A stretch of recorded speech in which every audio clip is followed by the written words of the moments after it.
माझ्या वावरात आता कपाशी लावली साहेब. मला 2 एकर शेती आहे. 3 मुलींचं शिक्षण करायचं इंजिनिअरिंगला. आज मुलीला 3-3 लाख रुपये लागतंय. आणायचे कुठून 2 एकरातून? हे सरकार झोपलं का? आरक्षण लागतंय आम्हाला, तसं आम्ही जाणार नाही. मला सांगा आता किती किती काय शिकतात मुली? शेती आहे, 2 एकर शेती आहे सर. 2 मुली शिकते.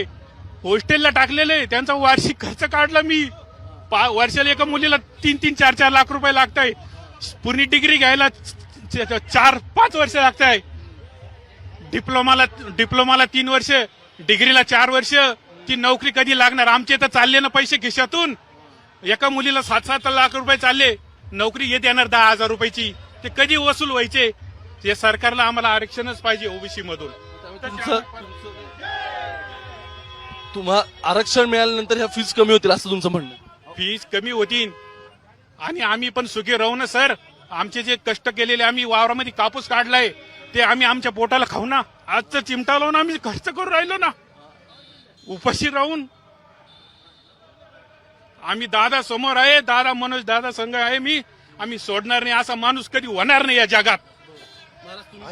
आरक्षण मागण्यासाठी झालो आम्ही. कुठून गाव कोणतं? कन्नड तालुका. किती गाड्या निघाल्या बरं तिकडून? आमच्या 5 4 गाड्या, 5 गाड्या. 4-5 गाड्या. 5 गाड्या गाव